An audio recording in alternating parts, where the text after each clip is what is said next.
How's it going, guys? Welcome back to the next episode of the 12th Man Podcast. Today's episode, we're going to be discussing our 12th man's starting 11 of the Premier League so far. We're going to go with a 4-3-3 formation, and I'm just going to get straight into it. I'll start off with my goalkeeper, lads. I'm going for Martinez. I think he's a shoe-in from Aston Villa's point of view. 11 clean sheets this season. He's averaging something ridiculous, like 4 saves a game. And yeah, he's my number one. So I don't know if you agree or disagree or what you think. Carl, I'll come to you first. Yeah, I'm going to go for Kasper Schmeichel. I just think Leicester in the league, sitting third, great season so far. And you can see as well, like, he commands the team. He's always barking orders. That's what you want from your keeper. Just like his outfit, barking orders at the defence, telling them where to be. He commands the area. He's having a great season so far. Yeah. Connor, what do you think? I went with Martinez as well as Shane, but obviously, like, the two standout keepers of the past 2 years have been Ederson and Alisson. But I do think the signing of Martinez for Aston Villa has brought Aston Villa to the next level, that security at the back. So I'm going to go with Martinez for this one. I went Darlow off Newcastle. I think he's been obviously maybe not like top team or whatever, conceding a few goals in Newcastle, but if you've watched Newcastle this year, if he hasn't been in goal, it's going to be 10-0 most games. He's pulled off some special saves, and he's came out with some amount of man of the matches from being in goal. I know that's what's expected as a lower team, but he'd be my man. Yeah. But I think Martinez has to go in with the 2v1. Yeah, Martinez wins the votes, in fairness. So we'll put Martinez in for our first position. And I'd agree with Martinez as well, though. He has been really good, so you can't fault that fella, you know. He's been very good, in fairness, Right, I'll come to the fullbacks next then. In my opinion, this season, I think the competition for the best left fullback is probably a tougher one than the right full this year. So I'll start off with the right full.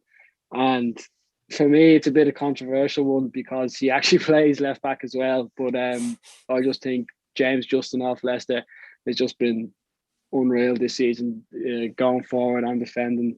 I think he's played every single minute of every game so far this season for Leicester. So it kind of proves that he's an important player. He's gotten a few goals and assists as well. I just think he's a great talent. He's my right full. Yeah, I was kind of torn between Lamptey off Brighton and Matty Cash. But I think Lamptey obviously got to the better season. I think he got injured for a while there. But I think he was very good for Brighton when he did come from Chelsea. And I think there's a question marks over his experience because he is so young. But I do think he has been very good for Brighton when he's played. But yeah, I think Matty Cash just edges it.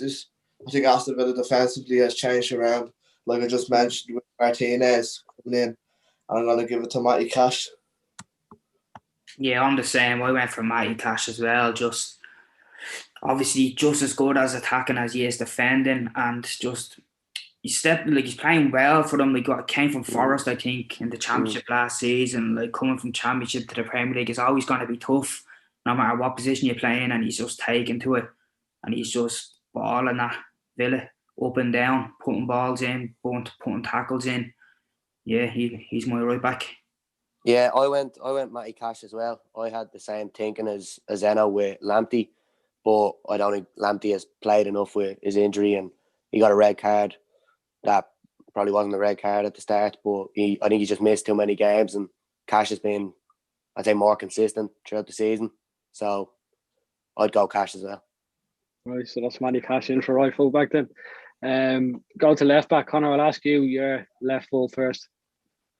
I think it's actually a very difficult one because, as you said, there's so many. You have Chilwell started off the season very well, I think. Then I think Robertson has been consistent. Consistent with Muck. No, but I don't think he's actually dropped to the levels as bad as each other. He's obviously not getting the assist, but that can come side by side with Liverpool players dropping the form. But I do think Luke Shaw deserves to mention as well. especially like considering the past 2 years under Mourinho, he wasn't given a chance.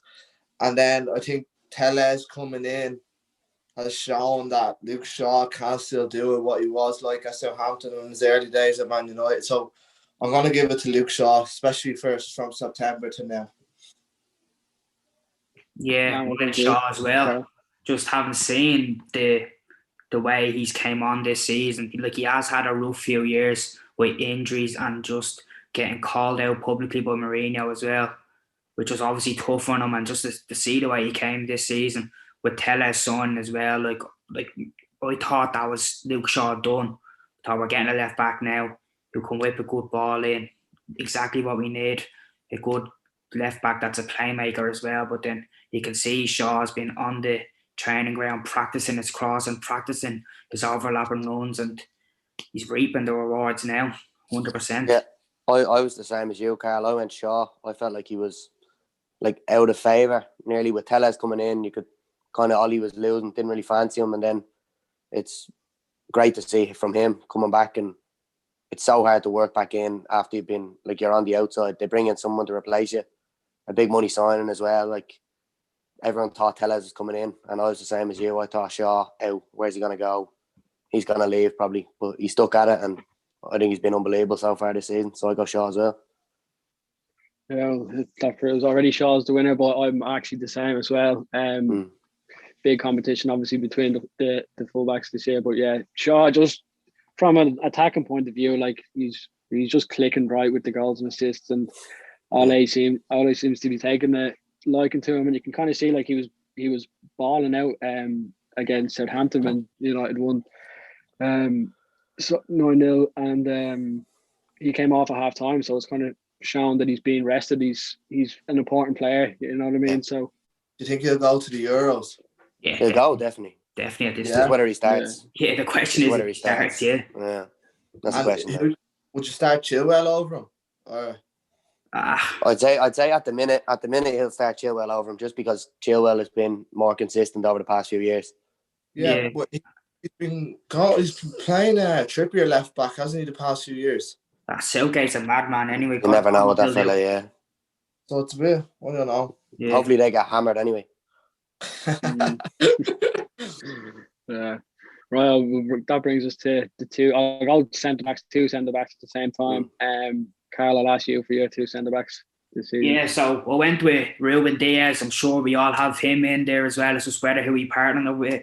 And I went with Johnny Evans beside him. Just again, Leicester sitting third on the table. Probably one of Johnny Evans' best season in the Premier League today. He's 33 now, and he's just a leader at the back there. He's very vocal, very calm. He's just a leader on that team, and he's playing very well. I went centre backs. For Diaz is the obvious one.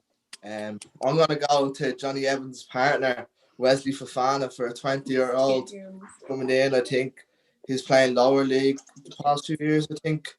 And I just think he's been exceptional. His distribution, his positioning on the ball for a 20-year-old, and I think he has such a big future. Yeah, I went Diaz and Stones.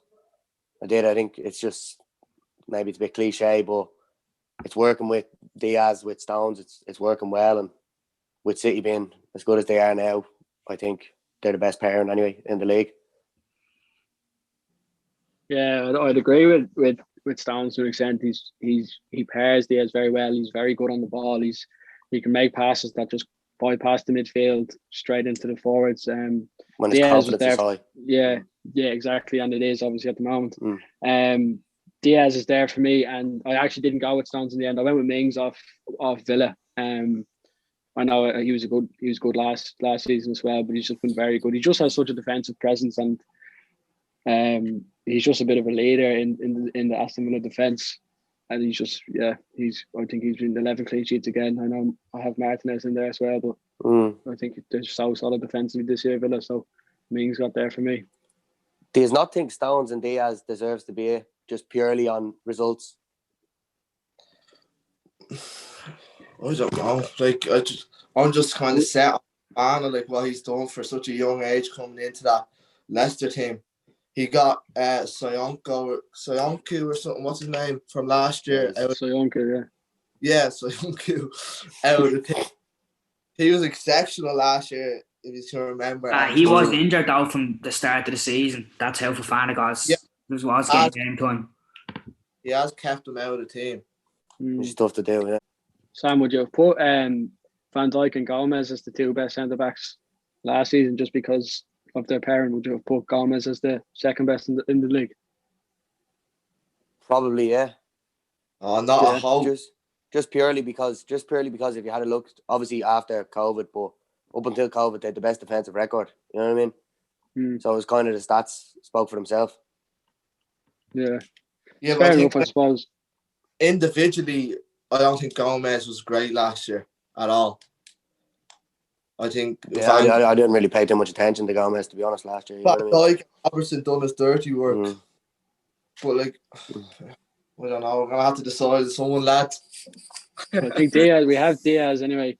Yeah.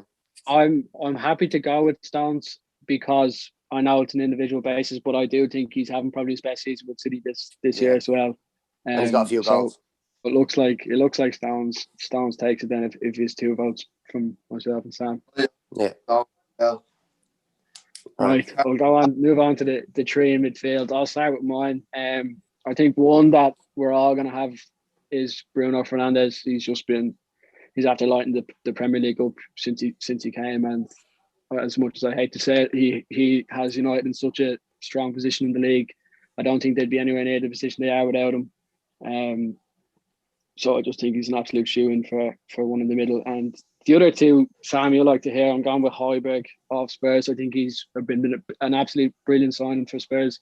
Yeah. Again, he is such a presence defensively, and he just pairs with Ndombele so well. So I have him in there. And the third fella I have in is Maddison off Leicester. I think Vardy gets a lot of look in with Leicester when they're playing well, but I think Maddison's been phenomenal, especially the last 10 games. Yeah. Like he's kind of the reason Leicester were in the position that they were. He's scoring goals. He's so creative. He can get in behind defenses. I just think he's been brilliant this year. So that's my three. I don't know if you'll agree or disagree. I'll ask you first, Sam. Yeah, I went Højbjerg and Fernandes, but I went for Mason Mount as well. I think he's been unbelievable this season for Chelsea. Obviously, he got a bit of stick for being Frank's man and all this stuff, but even with Tuchel in there as well, he's still flying. So I put Mason Mount in there with Højbjerg and Fernandes because I think them two are pretty set to be in there because obviously Fernandes has possibly been the best player of the league so far. So they'd be my three. Yeah, I had Højbjerg and Bruno, and then I went for Grealish from what Aston Villa have done from going from relegation to top four in and around top four. I think he's been the main man, the driving force to change that club around. He signed a new contract this year, just gone. And I thought, would you not call him more of a left winger? Yeah, I would have had him up as more. I had him up as a left winger. I had him like in front of like a 10. Two lads. Yeah, I get you. What about you? Yeah, so I only have Bruno as the same as you. So obviously that's a shoe-in. But I went with Souček off West Ham as well.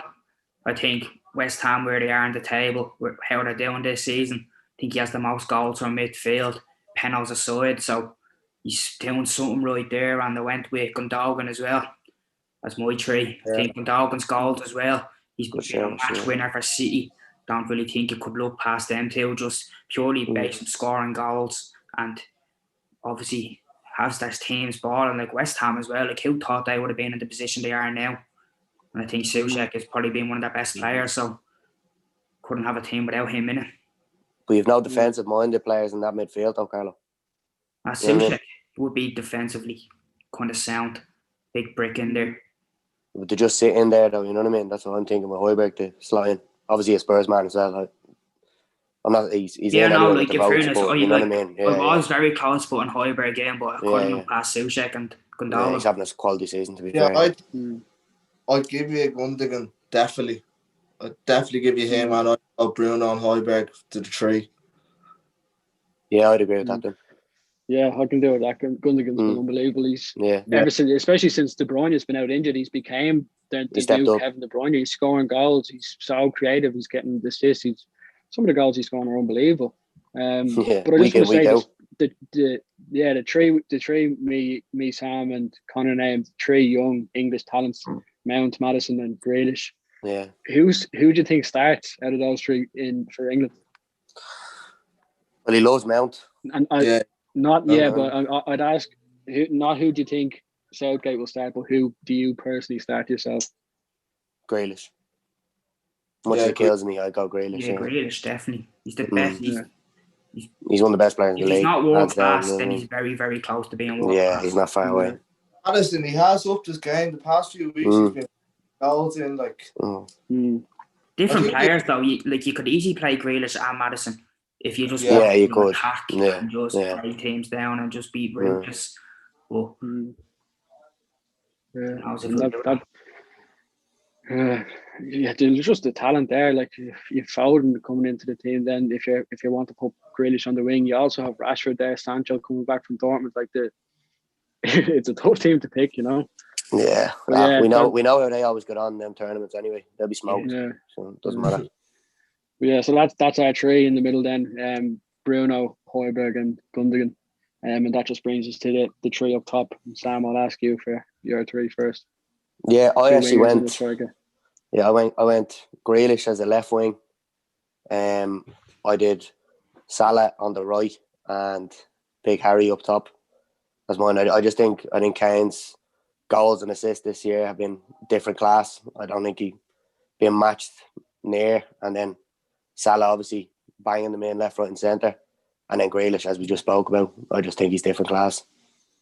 Yeah, I'm the exact same as Sam. No different whatsoever. Grealish was a shoe-in from the start. Salah as well, top scorer in the league, and Kane, the assists and the goals are both there. You couldn't really go past them two, I think. Connor? Yeah, well, I kind of went just for a very attacking mindset. Like I was went for Salah, Bamford, and Kane. Like I know it doesn't really fit in the direct formation, but I think Bamford deserves a bit of credit. He has 11, 12 goals this season. I think he's been the main striking force for Leeds. I think they've been doing very well. I didn't really expect them to do that well, so that was just my thinking from going from September to January. I think Bamford has been definitely up there. Yeah, he was close for me as well, to be honest. Bamford, he was close. Obviously, I was going to pick Harry, but it was whether I was going to go Bamford either side, you know. But yeah, I think I actually had Bamford in ahead of Kane. Nothing against Kane at all. I do think Kane's had a phenomenal season, and he could easily be there for Bamford ahead of me. But there's just an interesting thing about Bamford. Like he averages just 14 passes a game. Yet he has 13 or 12 goals, 5 assists. Like he doesn't get it. Like, or I think the other striker, Rodrigo, averages something like 40. Like he's on the ball a lot more. So for Bamford to be getting such little touches and time on the ball and still be producing the goals and assists, I think he's up there. I had Salah there as well. I think he's a shoe-in. And because I know Grealish is another shoe-in, but because I didn't go with Kane, I had Son there. Son's very goals. hard to miss out. Yeah, I think he deserves a mention. Like he's 13 goals, but they've all been from play. You know, Salah has 16 goals. I think 6 are penalties. Like Son's takes his chances so well. Like every time he's throwing a goal, he's just a nightmare for goalkeepers. So I think he definitely deserves a mention there. So what's that make the front three as? Who got the votes? That makes so it's a tough one then because Salah's in, Grealish is in, and it's a tie up between Kane and Bamford then. I don't think Kane at all. The goals and the assists are there. Like the numbers are there. And Kane was in Eno's one as well. But if you go off like level of expectations as well coming into the season, I don't think anybody expected Bamford to get 12 goals this year. It's expected from Kane. Probably not nowhere near the assist though. Yeah, that's what I mean. I just think it's different. That's what's for me. That just shows like how versatile he is in the whole thing. Like he's a striker, he's banging in goals. People might say he's getting caught up playing too deep. Has he ever got that amount of assists before? No. No. It's just his all-round play as well. It's all-round game, He's yeah. getting the He's ball at never- the halfway line and pinging past Yeah. and throwing the Son in behind. Like, just his overall Shows he play. has, whereas, yeah. like, Bamford, like, obviously, like Shane was going, like, touching on his Different amount class of too. Yeah. touches and passes per game, but, like, that's simply just the way Leeds play. For when their striker does get there, this chances will be limited, but making sure that he's there to put them in, which is like huge credit to Bamford as well. But you can't look past Kane, to be honest. Like, For his all-round, just for his all-round Yeah. thing, you know what I mean, for the team. like some of the passes he set up Son for, like this year, it's just one like, different level. Like, Tell me about it, Carlo. You talk about this all day. You know what I mean? Yeah. Right. idiot that's sitting seventh. Yeah, don't get me started on that. Yeah. Right. I'll ask you one more thing. Give me one player you think that deserves a shout that missed out on the starting 11? Sam, I'll start with you. Take your time. You can have a think about this one. Yeah, that's a good question actually. Don't know. I was thinking I had Rafinha close as well. Yeah. In behind, like instead of Salah, but obviously he wasn't going to get there for Salah. I just feel like if you watch Leeds, like the way they play, he's really attacking, goes at players. It'd be horrible to play against. So he'd be my choice. Yeah. Connor. Kevin De Bruyne. Yeah. He's been City's best player up until he got injured. He was the driver for us, and it was mad that none of us even mentioned him. I know he's only past 2 or 3 weeks, has it, or longer? He just doesn't have the goals this season, though. That's what made him miss out for me. He has like 3 goals and 2 penalties or something. A lot of time he was missing that Aguero inside to finish the ball. A lot of times he was laying on the play and nobody's there to finish it, like in previous years that we've seen Aguero do. So I think he was harsh to miss out. I think that he was forgotten about that. He's been injured the past 4 weeks or so. Carlo, I know yeah, but like going back to left back, I felt Lucas Digne of Everton was very, very close to miss out for me. It was toss up between him and Shaw, but I just went for Shaw. A little bit biased, but that's that. Yeah, but Digne this season, like just his delivery from left back, his work rate, he's just the perfect player in that formation for Everton, and that's why they're where they are on the table as well. Just having that outlet at left back to get up and down the pitch. Quite like Coleman on the other side, just the fullbacks getting up and down work rate. That's what you need your fullbacks to be doing this day and age. Yeah. Yeah. For me, it's tough. Like I don't think I have 2 players in mind. I don't think they just missed out on the squad because the positions that they play in and the players that are ahead of them. But I just want to give mention to the young lad Saka from Arsenal, playing out on the wing. Like obviously he's not going to get the choice over Salah at the moment, but he's still been unbelievable this season. His position, he's so good on the ball. He can take his finishes very well. And also Foden off City, I think he's just going to be a joy to watch for the next few years to come. Like growing up, yeah, I agree. Saw what he could do against Liverpool. So give us what was the run through the team? Who's in goal? Martinez. So Martinez in goal. 2 centre backs. Yeah, well, we've Matty Cash on the right, 2 centre backs, Ruben Diaz and John Stones. Left back, we all went for Shaw. Then we had Højbjerg, Fernandez, and who was Gundogan. the third we had in the middle? Gundogan. We settled from the middle, and then Kane up top with Salah and Grealish on the left and right. So what we'll do is we'll put up our starting 11 on our Instagram story, and we'll ask you all if you agree with it or not, and who do you think you'd swap in. We'll leave the episode at that, lads, and thanks for tuning in. Make sure you give us a like and subscribe, and a few comments on the YouTube channel. It's much appreciated. We'll see you for the next one. Thanks,